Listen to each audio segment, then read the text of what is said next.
Le bateau que vous voyez là se nommait le voilier Sayo. Il était immatriculé en Allemagne et a été découvert en mars 2016, à la dérive au large des côtes des Philippines par un pêcheur local. Mais ce n'est pas là le pire. À son bord, il y avait le corps sans vie de son capitaine. L'homme avait été identifié comme Manfred Fritz Bajorat, un marin allemand. Ce dernier était assis à la table de navigation, ce qui a soulevé un tsunami de questions quant aux conditions de sa mort. Et l'intrigue s'est encore plus épaissie lorsque les organisateurs de la Clipper 2015-2016 Round the World Yacht Race ont révélé que l'un de leurs concurrents avait déjà trouvé le bateau lors d'une course entre l'Australie et le Vietnam le 31 janvier 2016. Ce qui laisse entendre que le voilier a été laissé à la dérive pendant un mois. Aussitôt que l'affaire a été médiatisée, les photos de son corps momifié ont fait le tour du monde. L'autopsie pratiquée par les autorités philippines avait conclu à une crise cardiaque qui serait survenue à peine une semaine avant la découverte du corps. Ce qui ne concorde pas du tout avec la version donnée par Clipper Round the World Race qui affirme que le 31 janvier à 6h24, le LMAX Exchange s'est mis en marge de la 7e étape de la compétition entre Li Beach en Australie et Da Nang au Vietnam pour inspecter le yacht abandonné rencontré sur sa route. Un des membres d'équipage aurait nagé jusqu'à l'épave du voilier et aurait découvert le corps en état de putréfaction. Après quoi, ils ont immédiatement averti les gardes-côtes américains, basés à Guam, qui leur avaient confirmé qu'ils prendraient en charge l'enquête. Alors pourquoi le bateau a-t-il été laissé à la dérive pendant un mois sans qu'aucune enquête ne soit lancée? Quelle est vraiment la cause réelle de la mort de Manfred Fritz Bajorat? En tout cas, la mystérieuse momie n'a manifestement pas fini de révéler ses secrets, ni d'ailleurs les autres découvertes qui ont été faites dans l'océan récemment. Installez-vous confortablement, voici des découvertes mystérieuses faites en plein milieu de l'océan. Frisson garanti. Regardez-moi cette petite beauté. Cette créature transparente, dotée de grosses griffes, a été découverte par un pêcheur. Elle a tellement intrigué de monde autour d'elle qu'elle est allée jusqu'à inspirer le réalisateur du film Alien. Le pêcheur l'a prise dans une courte vidéo et a publié cette dernière en demandant aux internautes si elle ne serait pas un extraterrestre. En tout cas, si beaucoup refusent de croire à cette théorie, tout chez elle laisse penser que c'en est un. Une petite créature étrange, ressemblant à une crevette, avec une petite couche externe transparente. Dans la vidéo, le pêcheur confus s'amuse à presser la couche extérieure de l'animal, révélant ainsi une silhouette bestiale griffue à l'intérieur. Les deux composants sont distincts, la bête à l'intérieur agit en fait comme un parasite chez un hôte. Ça laisse vraiment perplexe. En tout cas, rassurez-vous, on n'est pas prêt à rencontrer des extraterrestres de sitôt, puisque l'on a fini par savoir que cette créature faisait partie de l'espèce appelée Phronima. Celle-ci se déplace librement dans les eaux libres du monde entier, à l'exception des régions polaires. Les Phronima se libèrent du fond marin et profitent d'une autre créature marine, la salpe, pour survivre en eau libre, selon l'expert en parasites Katie Odwyer. Cette dernière affirme que les salpes sont une sorte de zooplancton gélatineux en forme de tonneau qui dérive à travers les océans, et que le Phronima grappe à l'intérieur du tonneau de la salpe pour créer une maison de fortune pour quelque temps. Fascinant. Les images que vous allez voir vont vous envoûter. Quelque part en Chine, sur la rivière Li, à Guilin, des pêcheurs pêchent des poissons sans hameçon, sans canne à pêche ni filet. Leur secret? Ils ont de drôles d'amis. Des oiseaux cormorans chinois qui font le travail pour eux, moyennant quelques poissons-chats en guise de récompense. Échange de bons procédés, cette technique est malheureusement révolue aujourd'hui. Et cet art s'éteint un petit feu de jour en jour, bien que très efficace et très respectueux de l'environnement. Le pêcheur attache un filet au cou du volatile qui plonge dans l'eau pour attraper de son bec les gros poissons. Il les lui apporte ensuite, puis répète l'opération. Le pêcheur, quant à lui, attend bien sagement que les poissons viennent à lui. À la fin de la journée, les oiseaux sont récompensés et tout le monde est content. Ces images vous donnent un aperçu d'une tradition millénaire pratiquée pour la première fois en 960 après Jésus-Christ, qui s'éteindra très bientôt, très probablement, à la mort de ces vieux pêcheurs. Cette découverte ne va pas beaucoup plaire aux fervents défenseurs de l'environnement, de l'écologie et de la consommation végane.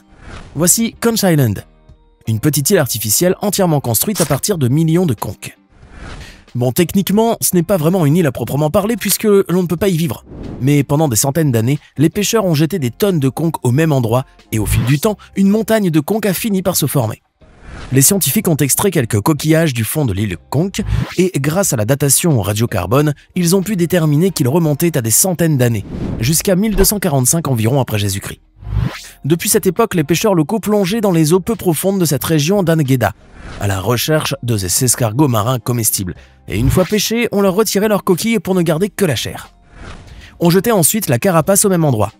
Situé juste à l'est d'Angueda, La deuxième plus grande des îles Vierges britanniques, dans les Caraïbes, Conch Island est à la fois une attraction touristique époustouflante, mais aussi un très beau témoignage de la popularité de la viande de conque dans cette partie du monde.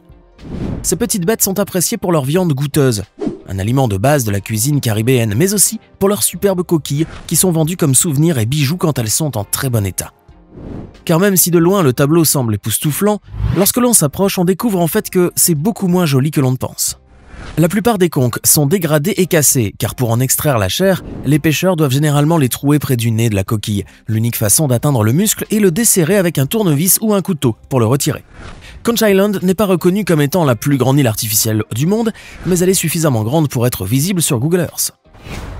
Avant de continuer, n'oubliez pas de cliquer ici pour vous abonner si vous aimez cette vidéo et d'activer toutes les notifications pour ne rater aucune de nos prochaines vidéos.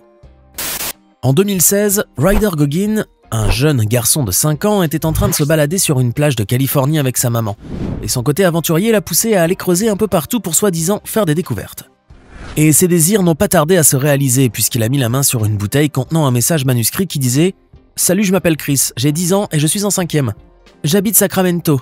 Appelez-moi lorsque vous trouverez ceci pour me faire savoir où il a flotté jusqu'au rivage. » La note était datée du 5 septembre 1988 et comportait à la fin un numéro de téléphone. La mère de Ryder, Heather Baird, a alors voulu jouer le jeu en contactant l'auteur, mais malheureusement la ligne téléphonique avait été coupée. 27 ans, ça fait quand même un peu beaucoup. Persévérante, la mère de Ryder a demandé l'aide d'une société d'analyse de données qui ont réussi à retrouver le dernier numéro du propriétaire, une femme nommée Jan Pop. Et cette dernière était la mère de Chris, l'enfant qui avait écrit le message. Il avait 38 ans lorsqu'ils ont pris contact avec lui. Voici une autre espèce marine incroyable. Cet animal, puisque c'en est un, s'appelle l'Eurialida. Ou, si vous ne voulez pas trop vous triturer l'esprit à le prononcer, dites simplement étoile du panier. Ce sont des étoiles aux bras ramifiés ou aux bras longs et enroulés. Les Eurialida sont une famille d'ophiures planctonivores d'eau sombre, dotés, comme vous pouvez le voir, de grands bras allongés et éventuellement ramifiés, permettant de filtrer l'eau de mer en piégeant le plancton, un peu à la manière de filets. Cette espèce vit le plus souvent tassée en boule pendant la journée et étend ses bras la nuit tombée pour se nourrir. Elle vit généralement dans les eaux froides, ou très profondes, à l'abri des prédateurs auxquels leur mode de nourrissage les exposerait. Dans la nature, ces étoiles peuvent vivre jusqu'à 35 ans. Elles pèsent jusqu'à 5 kg, mesurent jusqu'à 70 cm de longueur de bras et ont un diamètre de disque de 14 cm, même si ça ne se voit pas tellement. Comme les autres échinodermes, les étoiles du panier manquent de sang et réalisent des échanges gazeux via leur système vasculaire aquatique. Aimeriez-vous en voir une pour de vrai ? Dans la catégorie espèces marines terrifiantes, nous avons trouvé le poisson-tigre Goliath. Et on ne l'appelle pas tigre pour rien. Ce grand poisson prédateur vit dans le fleuve Congo en Afrique, et c'est un véritable monstre. Le poisson-tigre Goliath est un poisson gros et fortement bâti, les plus gros spécimens atteignant une longueur de 1,82 m et un poids de 45 kg. Assez pour faire un barbecue pour tout votre voisinage. Ce poisson a de longues dents ressemblant à celles d'un crocodile, spécialement développées pour arracher des morceaux de viande à d'autres poissons, sa principale nourriture. De nombreuses histoires macabres avec le poisson-tigre Goliath ont été enregistrées dans le passé. Au fond du Congo, une jeune fille a été mangée par un spécimen après qu'elle ait plongé 2 secondes dans l'eau. Une autre source rapporte qu'un poisson-tigre Goliath a sauté hors de l'eau et mordu un homme au cou, le tuant, sur le coup. Jeremy Wade, un biologiste amoureux de ce genre de poisson, même si je ne vois pas comment on peut être attiré par cette bête, en a fait un documentaire. Dans son épisode Demon Fish, Wade a capturé un très gros spécimen et lorsqu'il a voulu le relâcher dans la nature, le poisson l'a grièvement blessé après une grosse lutte. En 2019, un couple de marins a accidentellement rencontré un radeau flottant en pierre ponce aux tailles différentes dérivant sur l'océan Pacifique.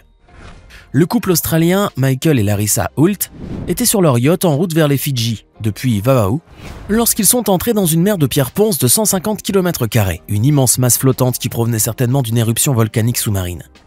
Un satellite de la NASA a capturé pour la première fois une image du champ qui montre que le radeau est plus grand que l'île de Manhattan.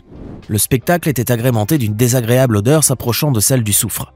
Les pierres étaient si nombreuses que leur bateau a subi quelques dégâts mineurs, même si la coque n'a jamais été aussi propre tellement elle a été exfoliée. Quelque temps plus tard, ils sont entrés dans une nappe de décombres rocheux constituée de pierre ponce faisant la taille d'un ballon de basket.